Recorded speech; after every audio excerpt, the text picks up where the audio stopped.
Hello friends, आप लोगों का स्वागत है मेरे चैनल पे।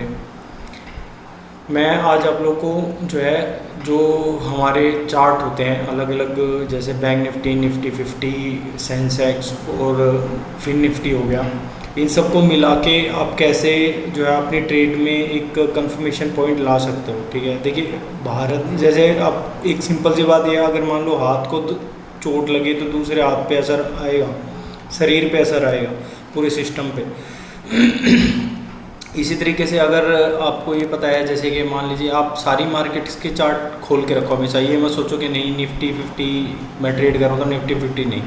आप जैसे Nifty 50, bank Nifty, fin Nifty, जो बैंकिंग सेक्टर है, जो बैंकिंग सेक्टर से कनेक्टेड है, आप उनको खोल के रखो। उसके अलावा जो अदर सेक्टर्स हैं उनको भी खोल के रखो, क्योंकि जो एक सेक्टर की दूसरे सेक्टर से कोरिलेशन होते हैं। ठीक है, तो इस हिसाब से आप अगर काम करोगे तो आपको एक प्लस पॉइंट, एक कंफर्मेशन पॉइंट मिल जाएगा। ठीक है, तो मैं अभी इस चीज़ को आपको समझाने की कोशिश करूँगा कि वो कैसे काम करता है रियल ट्रेडिंग में, कि आप ट्रेडिंग के दोनों इस चीज़ को कैसे यूज़ कर सकते हो अपने फेवर के लिए। ठीक है, तो चलते हैं, अब मैं आपको समझाता हूँ कैसे इस पर कर रहा है।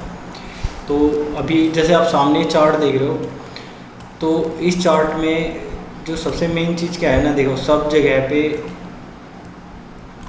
ये हैमर है, एक हैमर के जैसा स्ट्रक्चर है, और ये मूविंग एवरेज पे अगर यहाँ से देखो तो इस मूविंग एवरेज पे यहाँ पे सपोर्ट है, यहाँ एक मूविंग एवरेज पे सपोर्ट है। लेकिन जो ओवरऑल है ये बहुत बड़ी रेड कैंडल, एक वीकली मैंने कैंडल लगाई हुई है इसमें। अगर मैं इसको अभी डे में नहीं करूँगा, लेकिन मैं क्या आप लोगों को क्या समझाना चाहता हूँ, अगर मैं इसमें अगर एक ग्रीन कैंडल रेड में कन्वर्ट होती है, ठीक है, तो ऑब्वियस सी बात है इसके लो या इसके लो के आसपास तक इसका सपोर्ट एरिया रहेगा।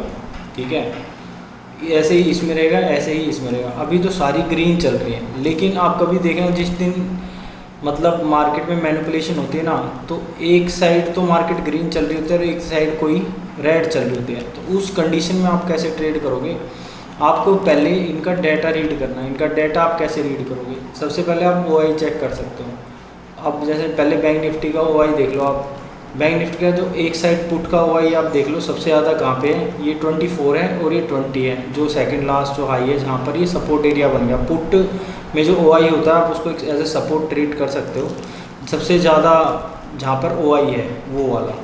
ठीक है, ऐसे ही कॉल में जहाँ पर OI सबसे ज़्यादा है, जैसे अभी आप देखोगे कि सेम उसी लेवल पे OI सबसे ज़्यादा है, लेकिन सेकंड जो ग्रेटेस्ट है वो 30 लाख के आसपास है, वो 52,000 पे, यानी कि 52,000 तो क्या बन गया रेजिस्टेंस, और 51,700 बन गया सपोर्ट। लेकिन 51,700 में आप देखोगे ना, तो यहाँ पर भी 20 लाख OI है और यहाँ पर भी 20 लाख OI है, यानी कि जहाँ पर इस साइड वालों को हम क्या मानेंगे कि मार्केट को नीचे गिराना चाहते हैं, होल सेलर यहाँ पे हैं, और इसको हम मान के चलेंगे पुट सेलर, यानी कि मार्केट को ऊपर ले जाना चाह रहे हैं। अभी इन दोनों में रस्साकसी चल रही है। अगर इस चीज़ को अगर आप समझना चाहते हो कि अभी इसमें तो आपको OI तो क्लियर दिख रही है, लेकिन अब मैं आपको एक वेबसाइट बताता हूँ जहाँ से आप OI चेंज को देख सकते हो। OI चेंज के बेसिस पे आप ये कुछ भी प्रिडिक्शन हमेशा लास्ट नहीं होती है, लेकिन आपको हमेशा एक ना अलर्टनेस, एक सेफ्टी पॉइंट ऑफ व्यू से हमेशा चलना है कि आपकी कोई भी बात कभी भी गलत भी हो सकती है, और कोई भी बात जो आप कंफर्मेशन करने की कोशिश कर रहे हो उससे आपको प्रॉफिट भी हो सकता है। इसलिए आपको SL लेने के लिए तैयार रहना चाहिए हर टाइम। ठीक है, अभी मैं आपको एक चीज़ दिखा रहा हूँ कि जो एक वेबसाइट है निफ्टी ट्रेडर्स.in, ठीक है, ये निफ्टी ट्रेडर्स.in, मैं इसको आपको यहाँ लिख देता हूँ, इस पर आपको इजी रहेगा। निफ्टी ट्रेडर्स.in, ठीक है,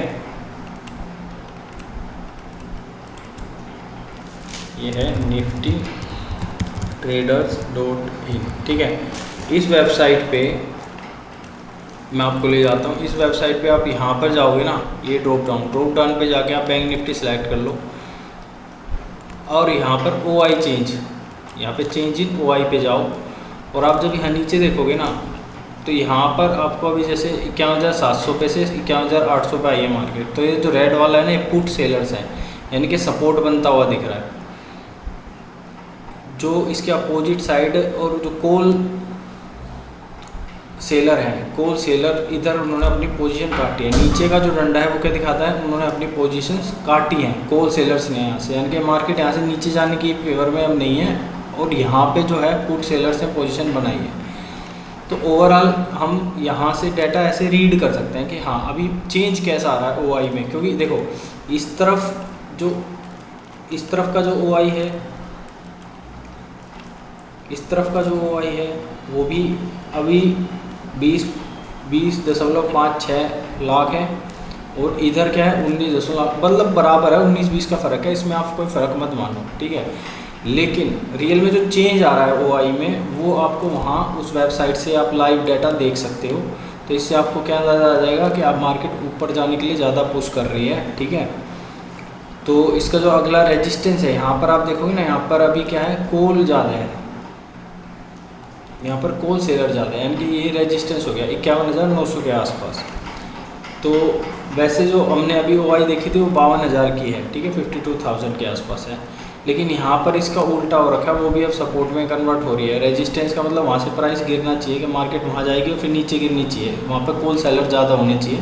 लेकिन अब इसमें क्या चेंज आ रहा है, यहाँ पर भी क्या चेंज आ रहा है कि ओआई जो हम देख रहे हैं उसी ओआई में धीरे धीरे अब पुट सेलर बढ़ रहे हैं। ये पुट सेलर या पुट, जब एक सेलर होता है एक बायर होता है, इस डाटा में हम एक तरफ जो भी वैल्यू देखते हैं ना, उस वैल्यू का मतलब होता है कि इतने ही यहाँ पर बायर हैं और इतने ही सेलर हैं। बस हम ये साइकोलॉजिकली ये मान के चलते हैं कि जो सेलर का पैसा वो ज़्यादा है और सेलर के पास पैसा भी ज़्यादा है, इसलिए उसका मार्केट पे कंट्रोल है, इसलिए वो मार्केट को इन्फ्लुएंस कर सकता है। इसलिए हम यहाँ पर जो इसको देखते हैं कि यहाँ पर पुट बायर और सेलर दोनों है, तो हम ये मान के चलते हैं कि पुट सेलर अपनी पोजीशन को लॉस में नहीं जाने देगा और वो क्या करेगा, यहाँ से मार्केट को ऊपर ही ले जाएगा अभी, क्योंकि यहाँ पर क्या हो रहा है, पुट सेलर बढ़ रहे हैं, ठीक है, और कोल सेलर्स ने अपनी पोजीशन काटे, तो बुलिश होने के ज़्यादा चांसेस हैं मार्केट के, ठीक है। तो इस तरीके से आप इस चीज़ को प्रिडिक्ट कर सकते हो। दूसरा, अब इसमें अगर जब मैं आपको ऑप्शन चैन खोल के दिखाता हूँ तो देखो अभी कोल के भाव क्या कर रहे हैं, एलटीपी चेंज कोल के 184%, 186.7%, अब इनके भाव बढ़ रहे हैं। इनके एलटीपी 291 था, 291 चल रहा है, यानी कि ये 190 रुपया बढ़ा है, 190 बढ़ा है, यानी कि ये इसकी क्या वैल्यू चल रही होगी तुम आपके हिसाब से, तो करीबन 100 रुपये के आसपास इसकी वैल्यू थी सुबह इसकी। अगर मैं इसको 15 मिनट के टाइम फ्रेम पे डाल देता हूँ ताकि अच्छे से समझ आ जाए, तो सुबह से इसका भाव बढ़ा है घटा है, ये आपको समझ आ जाएगा। सुबह से देखिए मार्केट कैसे अप डाउन कर रही है, लेकिन अब आपको पता है जब डाटा बुलिश है तो यहाँ पर आप कहीं पे सपोर्ट एरिया में बाइंग इजीली कर सकते हो। यहाँ से मूव आया था, यहाँ पर इसका 134 रुपये कुछ प्राइस था और 134 रुपये से इसका भाव जो गया है 152 के आसपास गया है। एक सपोर्ट एरिया यहाँ बनाया है इसने, रेजिस्टेंस एरिया बनाया है 156 के आसपास रहा है, ठीक है। तो इस तरीके से आप इस चीज़ को समझ सकते हो। जो ओआई का डाटा है वो बहुत इंपॉर्टेंट होता है, लेकिन ओआई पे आप पूरा कंप्लीट कभी भी रिलाई मत करो, हमेशा आप प्राइस एक्शन को ही मान के चलो, ठीक है, क्योंकि प्राइस एक्शन ही मेन चीज़ है, ठीक है। क्योंकि डाटा भी चेंज होता है मार्केट। पहले मैं सोचता था कि डाटा चेंज नहीं होता, डाटा एक सही चीज़ होती है, डाटा सही में सही चीज़ होती है, लेकिन जब प्राइस एक्शन और डाटा मिक्स हो जाते हैं ना तो वो बहुत पावरफुल हो जाती है। यानी कि जो चीज़ आपका डाटा कह रहा है और वही चीज़ आपका प्राइस एक्शन कह रही है, और या फिर डाटा में आप किसी तरह की वेरिएशन देख रहे हैं, कई बार कहीं पे पुट सेलर बढ़ गए एकदम से, फिर कोल सेलर बढ़ गए, तो आप ये देखो कि उस टाइम पे आप प्राइस एक्शन पे भरोसा करो, ठीक है, प्राइस एक्शन पे, और अपने एक्सपीरियंस, वहाँ फिर एक्सपीरियंस भी काम आता है ट्रेडर का, और जो आपकी स्ट्रैटेजी है उसको आप फॉलो करो, सेटअप को फॉलो करो। अगर आपको इस चीज़ से, आई होप इससे कुछ ना कुछ आपको सीखने को मिलेगा, क्योंकि हम लोग जो आपके मार्केट में कन्फ्यूजन होते हैं क्या करें, प्राइस जा नहीं रहा है, कहीं भी कॉल प्ले करें या पुट प्ले करें, तो वो चीज़ आपको यहाँ क्लियर हो जाएगी, क्योंकि आपको डबल कंफर्मेशन मिल जाएगी। अगर आपको वीडियो पसंद आई और आपको कुछ समझ आया और कुछ सीखने को मिला तो please help me grow my channel and like, subscribe, share. Thank you.